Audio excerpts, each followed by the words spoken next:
Donc Anne-Cécile Robert, de l'APUC. Toutes les interventions et toutes les questions sont extrêmement constructives, et je pense que c'est ça qu'on fait aujourd'hui, c'est qu'on construit ensemble l'entendement de ce qui se passe. Et c'est vrai, la question, pourquoi qui veut la fédération, elle est intéressante. Et historiquement, comme on se le disait, c'est venu de la paix. À l'origine, on voulait faire l'Europe pour faire la paix. D'ailleurs, c'est encore dans la déclaration de Schuman en 1950. L'Europe n'a pas été faite, nous avons eu la guerre. Mais il y a un fédéraliste qui a quand même révélé le poteau rose, c'est ça qu'on dit, révélé le poteau rose.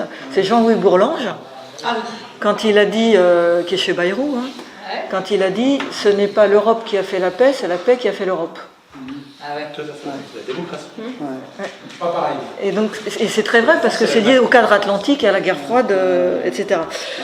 Donc, et puis après, il y a de puissantes raisons pour faire l'Europe. Il y a des raisons capitalistes.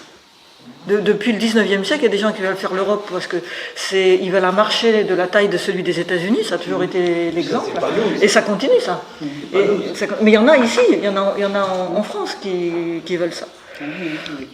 Et il y a des forces politiques donc, qui sont ouvertement fédéralistes, les écolos, les centristes, bon, les socialistes et les républicains, on ne sait plus très bien où ils sont, mais il y a un peu de tout dedans. Donc il y a des forces qui sont ouvertement pour ça. Dans l'Union européenne, il y a des pays qui sont pour le fédéralisme, comme la Belgique, l'Italie, en général des pays qui n'ont pas d'État. Ce qui n'est pas notre cas. Nous, on a un État qui a au moins 1000 ans, donc on n'a pas le même problème que les Belges ou les Italiens. Donc des gens qui poussent à ça. Et parce qu'ils veulent se protéger. Oui. Puis, eux, ils veulent comme ils n'ont pas d'État, ils disent pourquoi pas un État européen. Et puis ils se disent qu'éventuellement ça va les protéger des voisins, des forces. Mais le problème, c'est que ces conversations-là, on les a jamais.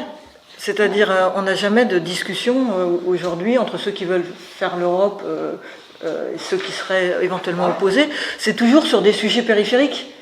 On n'a jamais vraiment la discussion de fond telle que nous on l'a, et c'est ça qui est agréable.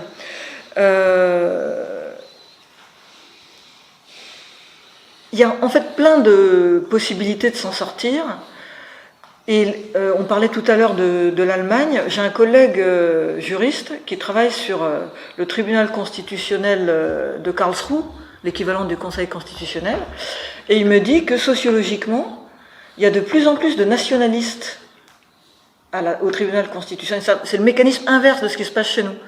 C'est-à-dire qu'il y a un nationalisme juridique allemand qui s'installe dans les tribunaux et qui est un outil de la reconquête de la souveraineté de l'Allemagne qu'elle a perdue, pour les raisons que l'on sait, en 1945. C'est un mécanisme exactement inverse au nôtre, mais ce qui veut dire qu'on pourrait avoir le même, après tout.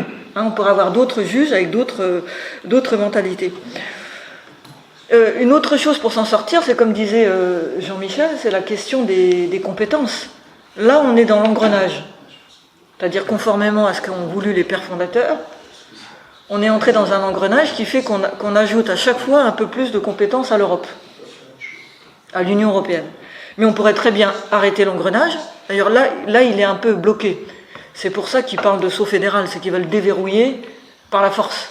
Mais là, c'est un peu bloqué parce qu'il n'y a plus de consensus entre les États membres.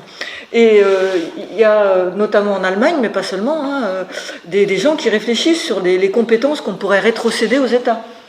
Et celles qui pourraient être, et c'est la question que tu posais tout à l'heure, laissées à l'Europe au nom de ce qu'on estimerait pertinent qu'elle exerce.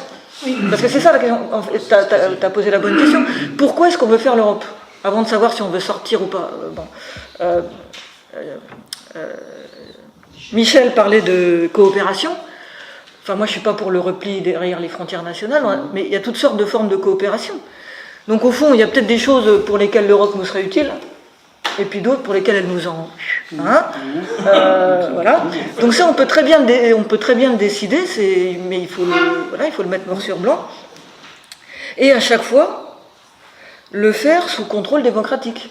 Parce que le problème, c'est que tout ce bazar n'est absolument pas démocratique. C'est-à-dire les institutions européennes fonctionnent, c'est de la confusion des pouvoirs, il n'y a pas de séparation des pouvoirs au niveau européen. c'est de la confusion des pouvoirs, c'est tout le contraire de cet état de droit dont ils nous rebattent les oreilles sans arrêt. Et donc, par rapport à la question de Noura, comment séduire les jeunes générations?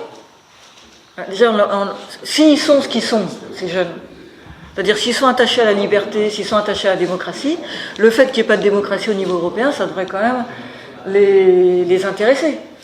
Le fait que cette Europe qui était supposée faire la paix, maintenant est en train d'organiser la guerre, c'est ça, l'Europe c'est la guerre là maintenant.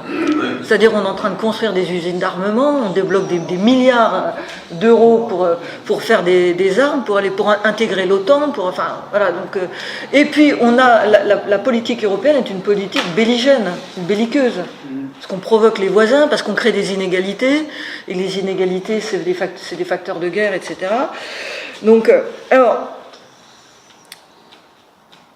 C'est marrant la question des empires, parce que l'Europe est un empire, quelque part au moment où les États reviennent.